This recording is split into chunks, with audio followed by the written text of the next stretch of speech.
The ground shuddered beneath the village of Montevideo on May 12, 2023.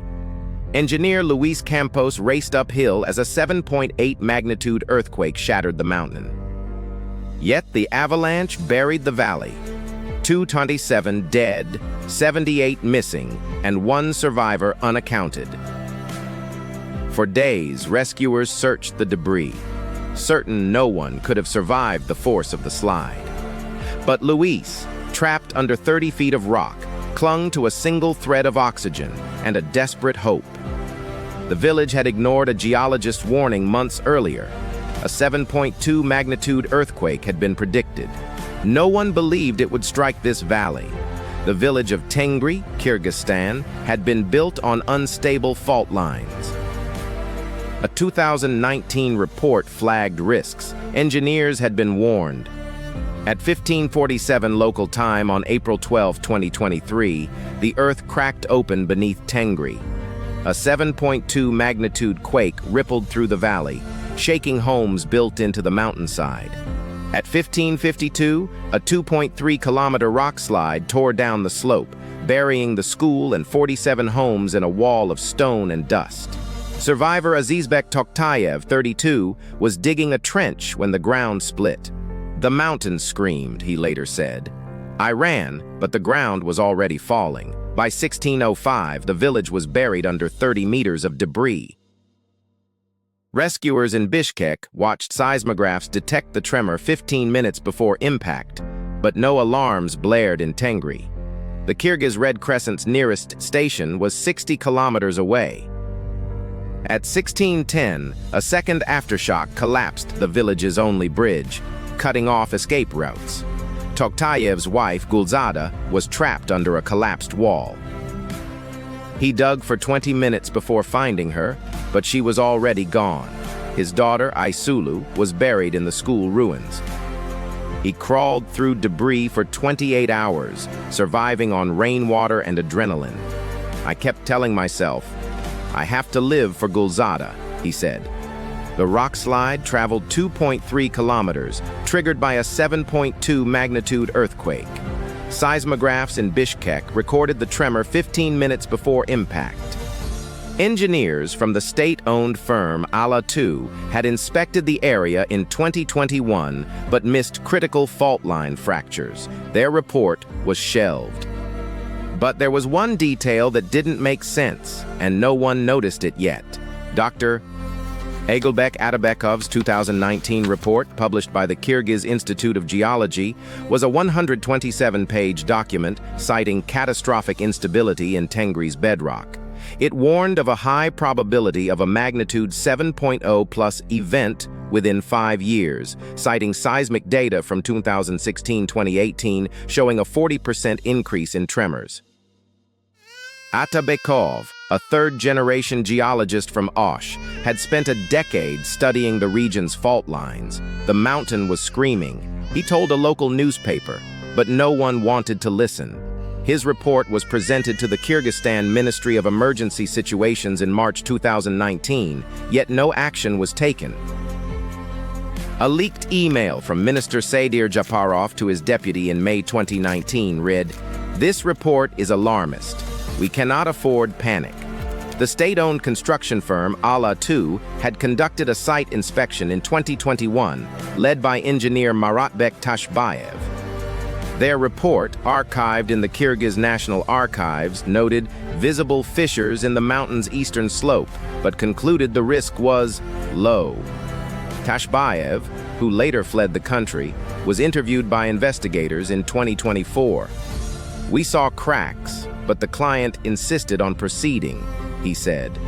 "They said the village needed a school. We said it was a death trap."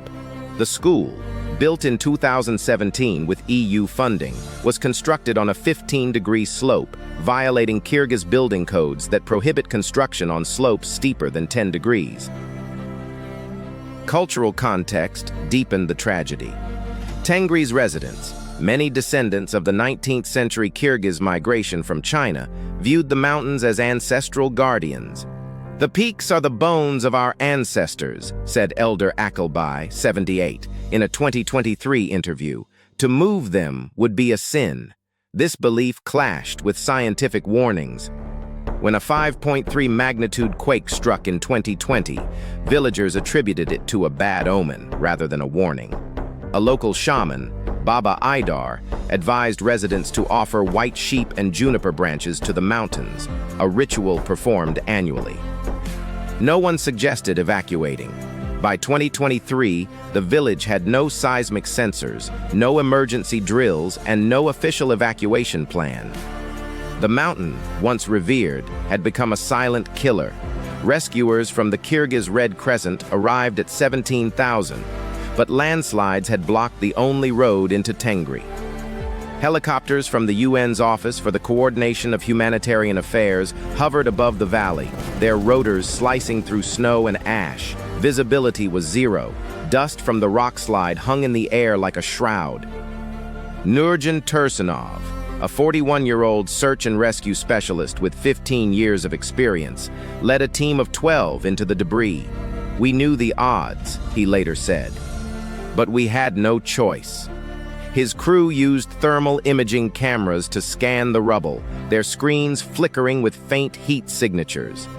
At 21:30, they found Azizbek Toktayev, half buried under a collapsed wall, his face streaked with dust and blood.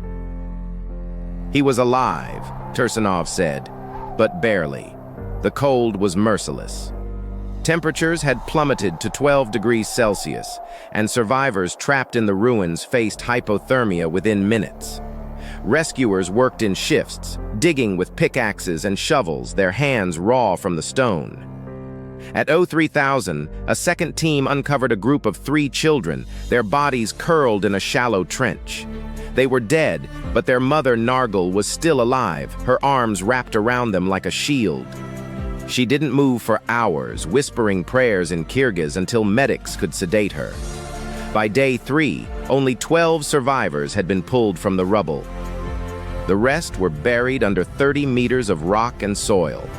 Rescue teams faced aftershocks that collapsed tunnels they'd just cleared. One crew member, 22-year-old volunteer Aisulu, was killed when a wall of debris fell on her during a dig. Her body was recovered the next morning, still clutching a child's toy. The Kyrgyz government declared a state of emergency, but resources were scarce. International aid arrived slowly. UNICEF sent blankets and water, but the village had no electricity, no shelter, no way to bury the dead. By April 17th, the last bodies were being carried out on sleds, their faces covered in white cloth. The mountain had spoken. No one listened. The death toll officially stood at 227, with 78 still missing and 152 injured, many suffering from crush injuries and hypothermia. The Kyrgyz government declared Tengri uninhabitable within days, citing the village's destruction as irreversible. Survivors were relocated to a temporary camp in Bishkek, where UNICEF and the Red Crescent provided medical care, but the psychological scars ran deeper. A 2024 psychological study by the Kyrgyz Institute of Psychiatry found 68% of survivors exhibited symptoms of post-traumatic stress disorder, with many refusing to speak of the day the mountain fell. A UN-led investigation published in June 2024 concluded the disaster was a direct result of systemic negligence. The report named 12 officials, including Minister Sadyr Japarov, for willful disregard of scientific warnings. Engineers from ALA-2 were charged with criminal negligence leading to mass casualties, with court documents revealing internal emails where executives had labeled Dr. Atabekov's report a threat to national stability. The firm's CEO, Beknazar Tursunov, fled Kyrgyzstan in 2023, leaving behind a trail of unpaid debts and a corporate scandal that exposed $2.1 million in unaccounted funds tied to the school's construction. In response, Kyrgyzstan passed the 2024 Seismic Safety Act, mandating seismic sensors in all villages near fault lines and requiring annual emergency drills. The law also established a new Ministry of Geological Risk Management, staffed with independent scientists, Tengri survivors now live in a rebuilt town 20 miles from the valley, where a new school stands on stable ground, its walls etched with the names of the dead. Yet the disaster's legacy lingers.